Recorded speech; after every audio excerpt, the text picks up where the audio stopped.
సఖీ కార్యక్రమానికి తిరిగి స్వాగతం. మా స్నేహితురాలు కథలు రాస్తుందండి. కొన్ని కథలు పత్రికల్లో వచ్చాయి కూడా. బాగా రాస్తుందన్న పేరు కూడా వచ్చింది. ఓసారి మా అక్కయ్య నేను తనని కలిసేందుకు వాళ్ళ ఇంటికి వెళ్ళాం. కాఫీలు పలహారాలు అయ్యాక మా అక్కయ్య నా స్నేహితురాలతో సాహితీ గోష్ఠి ప్రారంభించింది. మీరు రాసిన పలానా కథలో శిల్పాన్ని కొంత మెరుగుపరుచుకుంటే బాగుండేది అన్నది.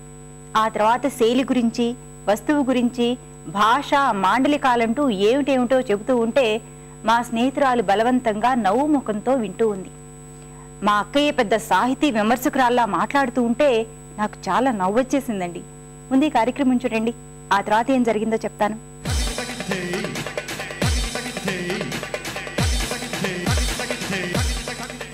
నమస్కారం.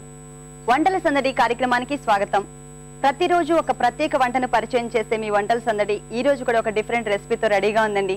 మరి అదేంటో తెలుసుకోవాలంటే మనం ముందుగా శ్వేత గారిని పరిచయం చేసుకుందాం. శ్వేత గారు నమస్తే అండి. నమస్కారం అండి. ఈ రోజు మా సకులందరి కోసం ఏ వెరైటీ ఐటమ్ చేసి చూపించబోతున్నారు? చికెన్ కబాబ్ అండి. చికెన్ కబాబ్ నాన్ వెజ్ లో? నాన్ వెజ్ అండి. ఓకే, మరి దానికి కావాల్సిన పదార్థాలు చెప్తారా? తప్పకుండా అండి.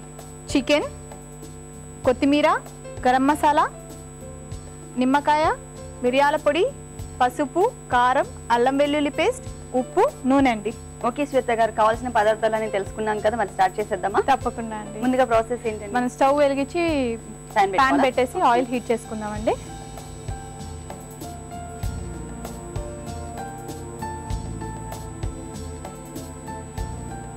ఆయిల్ వేసుకుందామా? వేసేసుకుందాం. అటు సైడ్ అంటే మనకి డీప్ ఫ్రైకి సరిపడినంత ఆయిల్ తీసుకోవాలి. ఇది డీప్ ఫ్రై? అవునండి. అంటే స్నాక్స్ లాగా తీసుకోవడానికి బాగుంటుంది అన్నమాట, ఈవినింగ్ టైమ్స్ అలాగా. సో మనం ఆయిల్ హీట్ అయ్యేంత లోపల మనము ఈ ఇంగ్రీడియంట్స్ అన్ని మిక్స్ చేసుకుందాం. చికెన్ కదా, చికెన్ లో కాస్త ఫుడ్ కలర్ యాడ్ చేస్తాను. కాస్త అంటే రెడ్ గా ఉంటే అంత ఇష్టపడతారు కదా, అంటే చూడంగానే మనకి బాగా తినాలనిపించేటట్టుగా ఉండాలనేసి కాస్త ఫుడ్ కలర్ కూడా యాడ్ చేశారు. ఓకే, తర్వాత స్పూన్ ఇస్తాను. కాస్త సాల్ట్ యాడ్ చేసుకోవాలండి. ఓకే, చికెన్ లో కొంచెం ఉప్పు, సరిపడా ఉప్పు. సరిపడా ఉప్పు అండి. ఓకే, అల్లం వెల్లుల్లి పేస్ట్ కాస్త యాడ్ చేసుకోవాలండి. ఓకే, మసాలాకి. అవునండి. కొంచెం కారం.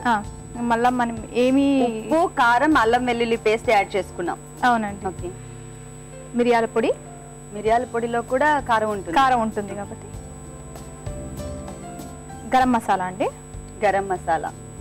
ఇప్పుడు ఇవన్నీ మసాలాలు యాడ్ చేస్తున్నాం కాబట్టి కారం వేసుకునేటప్పుడు కొంచెం చూసి వేసుకుంటే బాగుంటుంది. అవునండి, వాళ్ళకి అంటే కాస్త స్పైసీగా కావాలన్నప్పుడు కాస్త కారం ఎక్కువ వేసుకోవడం, లేకుంటే మిరియాల పొడి యాడ్ చేసుకోవడం అలాగా చేసుకోవచ్చు. కాస్త పసుపు కూడా యాడ్ చేసుకోవాలి.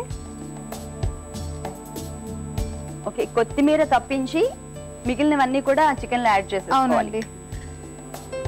ఇది కాస్త నిమ్మరసం కాస్త ఫ్లేవర్ కోసం. ఓకే,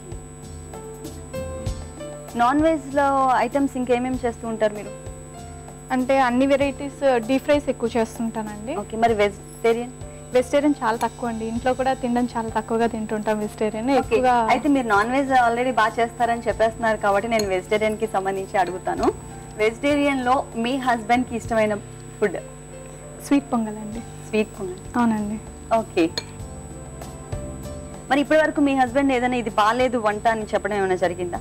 కొన్ని సందర్భాలు ఉన్నాయి, కానీ మరి తనే కాస్త అంటే యాడ్ చేసుకొని ఏదైనా అంటే ఇప్పుడు ఉప్పు తక్కువ అయిపోతే ఉప్పు యాడ్ చేసుకోవడం కానీ అలా చేసి అడ్జస్ట్ అయిపోతారండి. కామన్ గా ఏంటంటే తగ్గేది కొంచెం ఉప్పు అన్నా తగ్గాలి, లేకపోతే కారం అన్నా తగ్గాలి. మిగిలినవన్నీ కూడా కామన్ గా వేసేస్తూ ఉంటాం కాబట్టి ఆ రెండే ఎక్కడైనా తేడా వస్తూ ఉంటాయి. అవునండి, అది ఎట్లయినా యాడ్ చేసుకోవచ్చు. అవునండి. ఓకే, మొత్తం కూడా మిక్స్ చేసుకున్నాం కదా ఇప్పుడు వేసినవన్నీ? అవునండి. ఇప్పుడు అది డైరెక్ట్ వేసేయడమేనండి? అవునండి, ఆయిల్ హీట్